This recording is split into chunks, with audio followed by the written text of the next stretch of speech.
a fala ainda é pior, porque como nós falamos mais do que ouvimos, né, nós falamos demais, então nós muitas vezes somos cruéis com o outro através da nossa fala. Nós vomitamos as nossas insatisfações e que às vezes o outro nem tem culpa. Às vezes são coisas que eu precisaria resolver. E por falta de honestidade, e aqui é uma falta de honestidade intelectual, de você saber que você está errado, e mesmo assim você não tem coragem de dizer que o errado é você. Então, no enfrentamento, todas essas perguntas são feitas. Você se permite fazer essas perguntas. E aí sim, que o relacionamento não é fácil para ninguém, minha gente. Viver a dois não é fácil. Fala, padre, você nunca casou, como é que o senhor sabe? Porque eu vivi. Eu vivi dentro de um contexto de casamento. Eu vi meu pai e minha mãe serem marido e mulher. Eu vi minhas irmãs, meus irmãos. Então eu sei. Da mesma maneira como um ginecologista não precisa parir um filho para ele conduzir um parto. Relacionamento é difícil. E ele se torna muito mais difícil quando ele não é discutido. Quando ele não é refletido. Se as pessoas que se relacionam estão surdas e mudas, se estão vivendo essa doença, que é uma doença espiritual, né? De não saber ouvir e de não saber falar. Fala muito, fala-se muito dentro de casa, mas nem sempre nós falamos aquilo que precisa ser dito. E não sabemos como dizer. Que às vezes nós podemos dizer uma coisa muito dura, muito pesada, mas se nós fazemos isso de forma amorosa, aquele conteúdo difícil de ser ouvido fica mais palatável. Isso acontece muito com o filho. Se você tem um assunto muito difícil para tratar com seu filho, capricha no amor, no afeto dessa fala. Diga de maneira muito amorosa, porque se você disser com agressividade, ele não vai acreditar na proteção que você quer dar com o conselho. O casal também é a mesma coisa, na vida a dois é a mesma coisa. Às vezes eu fico pensando, minha gente, que a nossa incapacidade de lidar com o outro chega a extremos, mas extremos tão vergonhosos para nós, porque nós somos humanos. Eu conheço as minhas fraquezas. Ao conhecer as minhas fraquezas, isso deveria me levar para o encontro com o outro com muito mais caridade, não é? Por que nós não somos capazes de aplicar com o outro a caridade que eu preciso me aplicar todos os dias? Eu acho que seria tão mais fácil não, seria mais simples, porque fácil nunca é. Ser filho não é fácil, ser pai não é fácil, ser mãe não é fácil, ser marido e mulher, ser irmão. Então, eu acho que seria um caminho mais tranquilo, o relacionamento seria mais leve, mais frutuoso, me faria mais feliz, se eu oferecesse ao outro um pouco mais de caridade,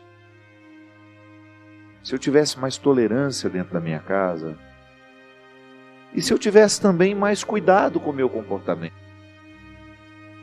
Porque eu sei que quando eu descuido do meu comportamento, eu machuco muito aqueles que estão ao meu lado. Eu me torno um porco espinho, né? Que por onde passa, joga as suas garras, ofende, machuca. E aí, essa irritação vai se tornando ódio. Porque isso que você chama de ódio, eu acho que ainda é apenas irritação. Mas se você continuar alimentando essa irritação, se você não colocar isso na terapia, não estou falando da terapeuta que você encontra quando vai, não, é a terapia do dia a dia. Todos nós deveríamos viver uma vida naturalmente terapêutica. E o que é uma vida terapêutica? Uma vida refletida. uma vida cheia de perguntas eficazes. Como é que eu tratei hoje meu filho? Como é que eu tratei meu marido, minha esposa? Eu estou sendo tolerante com as pessoas?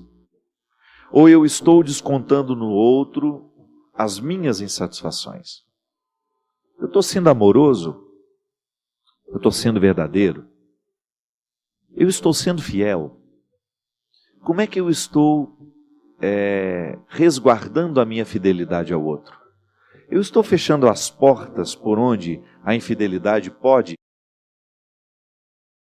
me ceifar? É assim. Isso aqui é para muitas pessoas uma porta para a infidelidade. Isso aqui está um supermercado de gente se oferecendo. Então você é casado, tem sua rede social, sua esposa tem também, mas vocês sabem muito bem os perigos que essas facilidades trazem à fidelidade. Aí você será livre para saber abrir ou fechar as portas. Você precisa zelar por aquilo que é um valor para você. Vida refletida. Perguntas que você se faz todos os dias. Eu estou sendo honesto ao estabelecer com essa pessoa esse relacionamento? Essa pessoa sabe entender qual é a minha vida? Outro dia mesmo, eu identifiquei que tinha uma pessoa que eu comecei a tratar bem assim, me mandou um e-mail, eu respondi, e eu percebi que aquela pessoa estava confundindo as coisas. E eu fui muito honesto já, no terceiro e-mail, quando eu percebi na resposta dela, ela me escreveu, eu respondi, agradeci o carinho. O segundo já veio com um discurso mais dúbio, eu imediatamente pontuei, olha, eu acho que você está confundindo as coisas. Pronto. Ali você faz a guarda daquilo que pode ser um problema para você. Preciso me perguntar, eu quero esse problema para mim? Eu vou perder a oportunidade de continuar sendo fiel ao que eu assumi? Ou eu vou baixar essa guarda e vou permitir que as invasões cheguem? Então, minha filha, tenha cuidado para que a sua irritação não evolua para ser um ódio. E a única maneira que você tem de driblar essa irritação é você viver de forma terapêutica o seu relacionamento. Começar a partir do seu relacionamento com Deus, porque isso é bonito. Continue falando com Deus, mas não se esqueça de falar 2 vezes mais com seu marido, porque é com ele que você vai esclarecer. É com ele que você vai chegar ao resultado do que a sua oração pode lhe ajudar a fazer. É ali que você vai ter os benefícios do que você rezou. Quando com muita paciência, com muita ternura, vocês dois, com muito respeito, puderem descobrir onde é que estão os pontos frágeis do relacionamento de vocês. Isso vale para tudo, minha gente, para todas as dimensões da vida.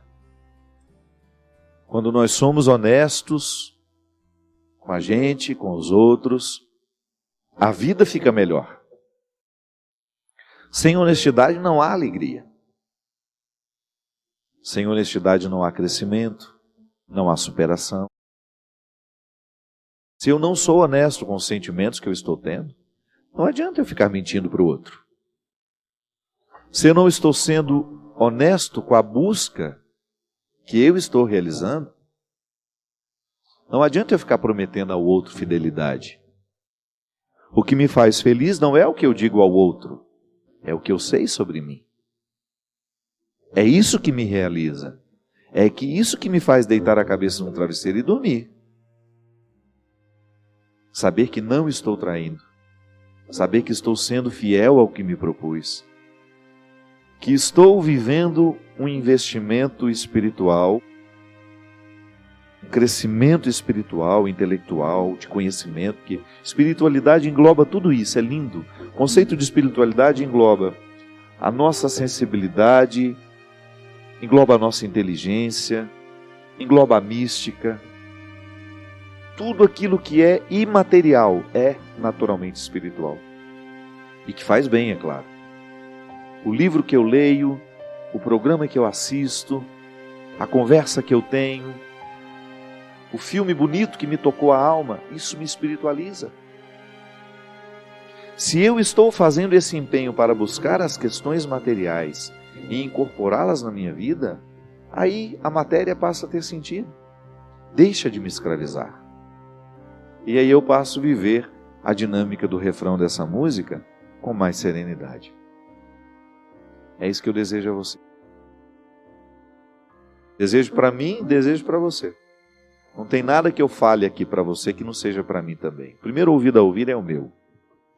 Eu tenho vivido de fato esse conflito. Eu quero viver melhor. Eu quero ser mais fiel a mim, aquilo que Deus me revela no íntimo do meu coração. Eu quero ser mais justo comigo. Eu não quero morrer sem ter extraído de mim a minha melhor parte. Não quero, não acho justo. Não acho justo eu construir um cotidiano absolutamente cansativo, sem alegrias. Claro, a doação, ela só faz sentido quando eu estou me sentindo feliz na doação que eu realizo. Então, se tiver de reformular a sua vida, reformule. Sofrimento terá, mas tem de sofrer no lugar certo. Senão, não faz sentido você sofrer no lugar que não é para você, com pessoas que não são para você. Vá sofrer as suas questões no lugar certo. É isso que Deus abençoa. É esse o sofrimento que de fato pode nos redimir. Quando você, convivendo bem com essas perguntas, você identifica que há sofrimento, mas que há muita satisfação nas realizações que esse sofrimento proporciona. Derrame sobre nós, sobre os nossos corações, a bênção e a proteção de Deus Todo-Poderoso, Ele que é Pai, Filho e Espírito Santo. A semana que vem, se Deus quiser, aproveitar para desejar a você uma boa Semana Santa. Aproveita esses dias especiais para você soprar alma no seu corpo, para você permitir que Deus, pelo mistério da cruz, pelo mistério do sofrimento de Jesus, possa lhe encaminhar ao sepulcro, onde você enterra, onde você sepulta tudo aquilo que precisa morrer em você, e ao mesmo tempo receber a graça de ressuscitar tudo o que lhe faz viver, e que porventura esteja esquecido aí dentro, pela maneira errada, como você andou escolhendo viver.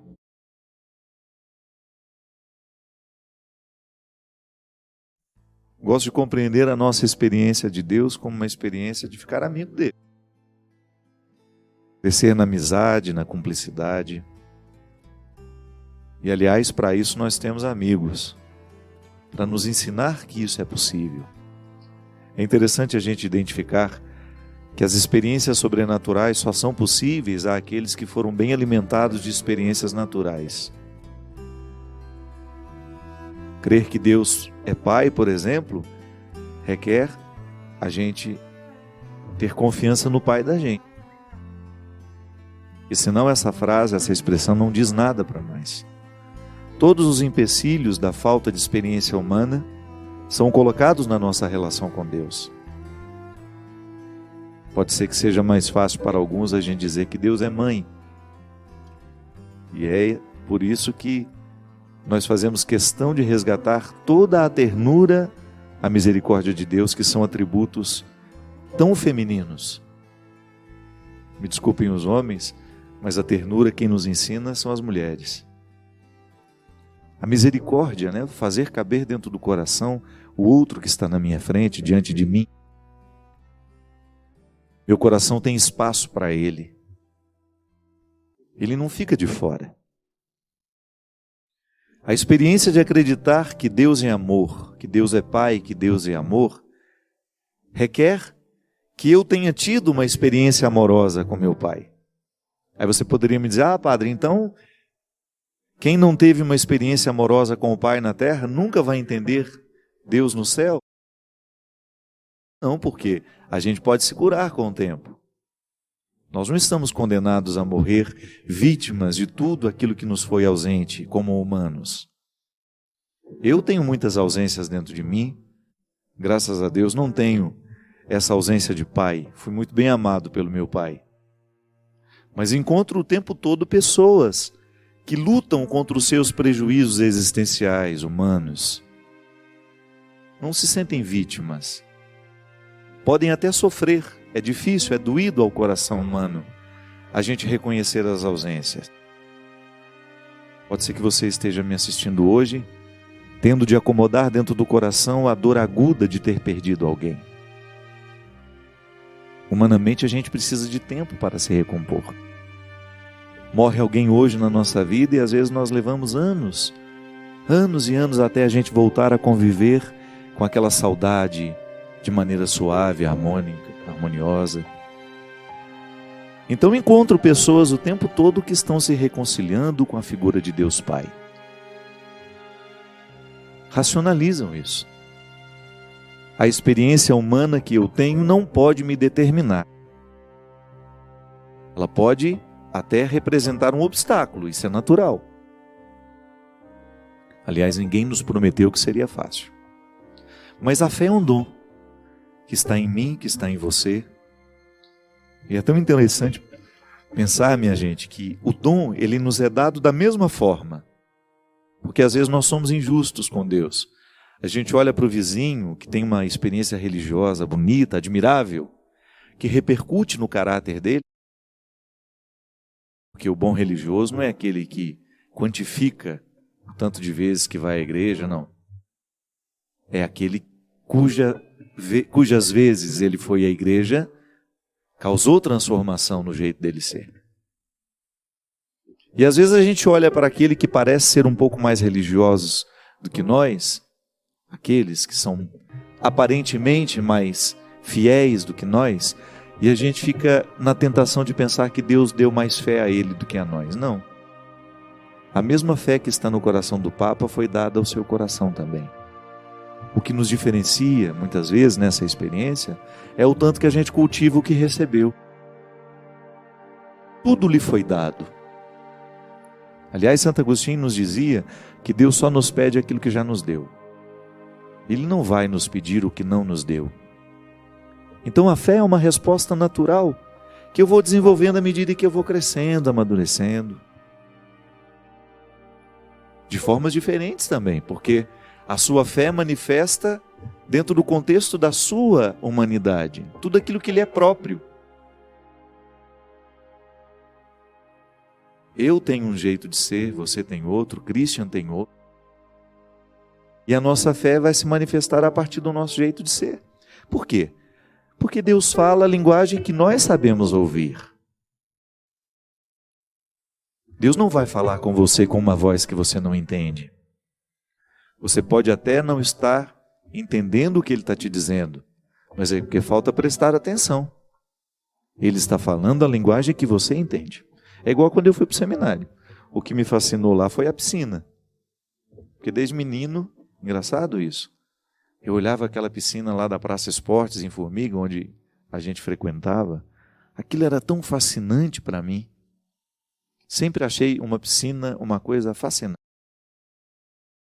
Pode ser uma bobagem, né, de criança. Mas foi importantíssima no momento em que eu entrei no seminário e vi aquela piscina lá. Ele falou a linguagem que eu sabia entender. Poderia inventar para você que um dia eu estava no meu quarto rezando e eu ouvi aquela voz. Fábio. Não, nada disso aconteceu. Foi muito natural o convite que Deus me fez. Fabinho, que tal ter uma casa com piscina? Aquela piscina durou para mim, claro, durante muitos meses eu admirei aquilo, mas depois eu me acostumei, que tudo é assim, né? É maravilhoso enquanto você não tem, depois que tem você se acostuma. Mas foi a voz que eu soube ouvir. Deus falou comigo de um jeito que eu entendia. Então a gente entende que Deus Pai é amor, quando eu faço uma experiência positiva do meu Pai que é amor. E se eu não tive esse pai amoroso na minha vida, eu faço uma transposição.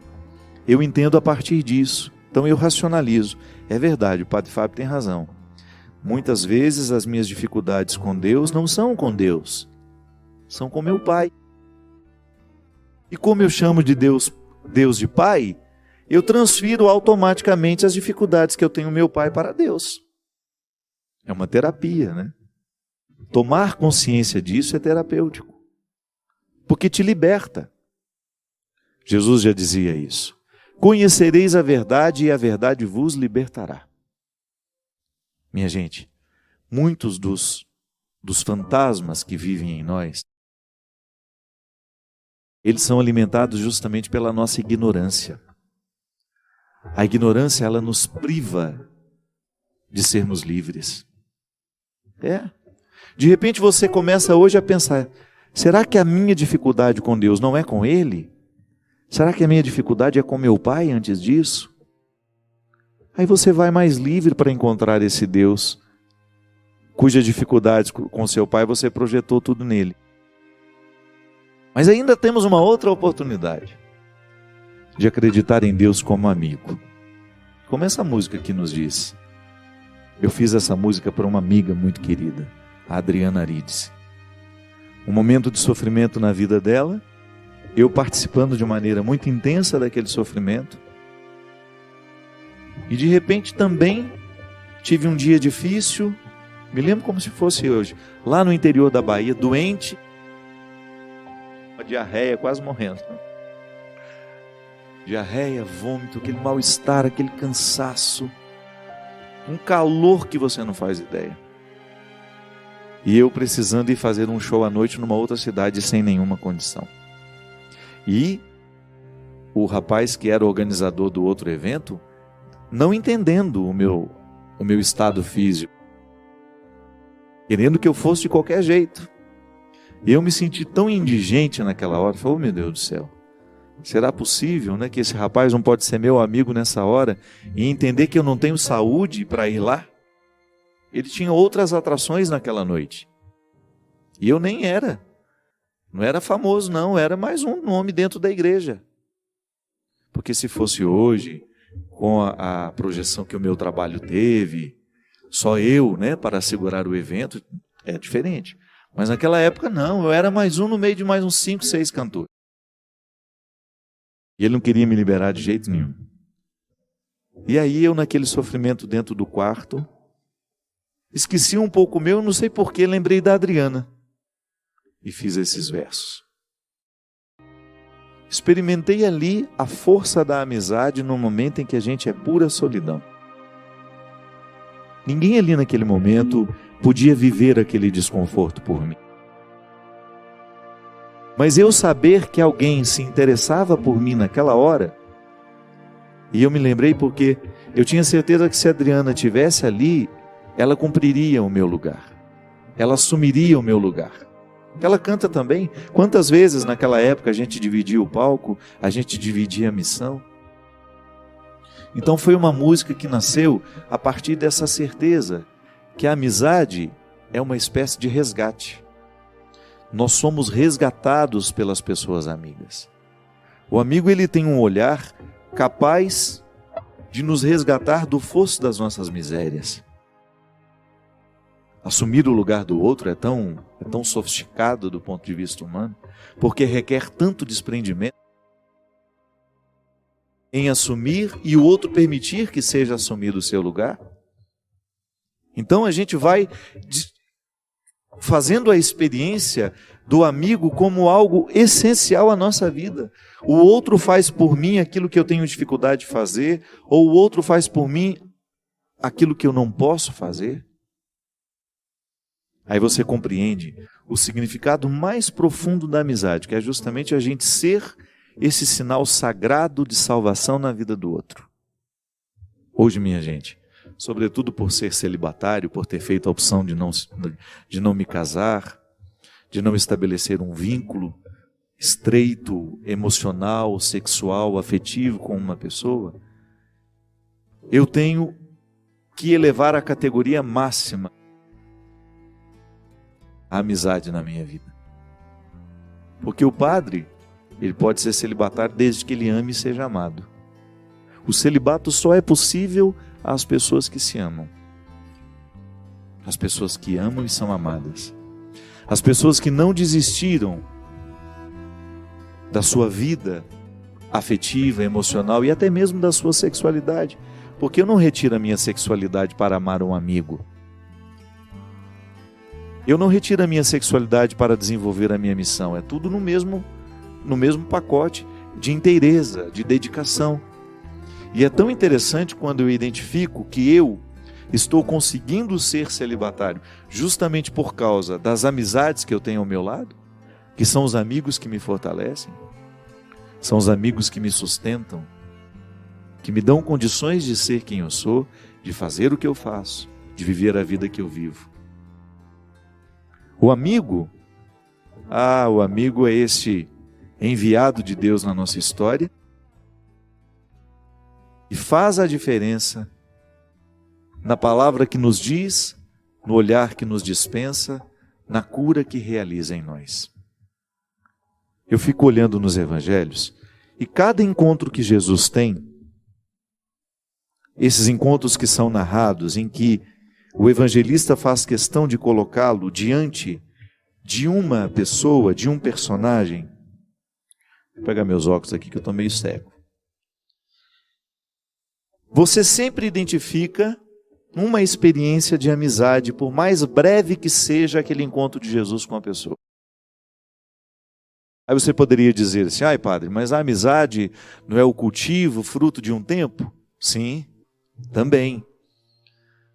Mas toda vez que você tem uma pessoa que interfere de maneira eficaz e profunda na sua vida, ela se torna seu amigo, ela se torna sua amiga.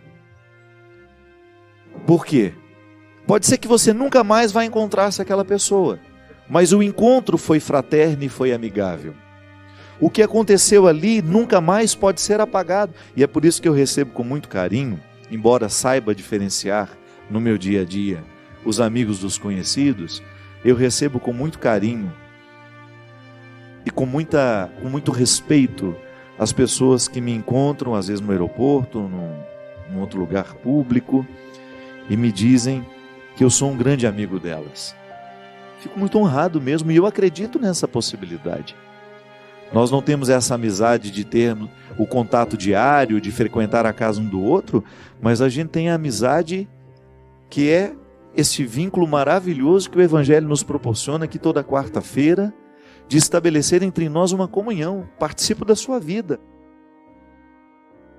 Você dá valor ao que eu estou dizendo. Você aceita ser guiada por mim aqui no programa de Direção Espiritual. Assumo com muita responsabilidade essa oportunidade de passar pela sua vida da mesma maneira como Jesus passou pela vida do cego de Betsaida. O Evangelho nos diz assim, está em Marcos, capítulo 8, versículo 22. Chegaram a Betsaida e trouxeram-lhe um cego. Pediram-lhe que tocasse nele. Tomando o cego pela mão, levou-o para fora do povoado, cuspiu nos olhos dele, impôs-lhes as mãos e perguntou: estás vendo alguma coisa? Erguendo os olhos, o homem disse: estou vendo as pessoas como se fossem árvores andando. Jesus impôs de novo as mãos sobre os olhos e ele começou a enxergar perfeitamente. Ficou curado e era capaz de ver tudo claramente. Jesus despediu e disse-lhe: não entres no povoado. Veja bem, nessa experiência de amizade, Jesus proporciona a este homem a possibilidade de voltar a enxergar.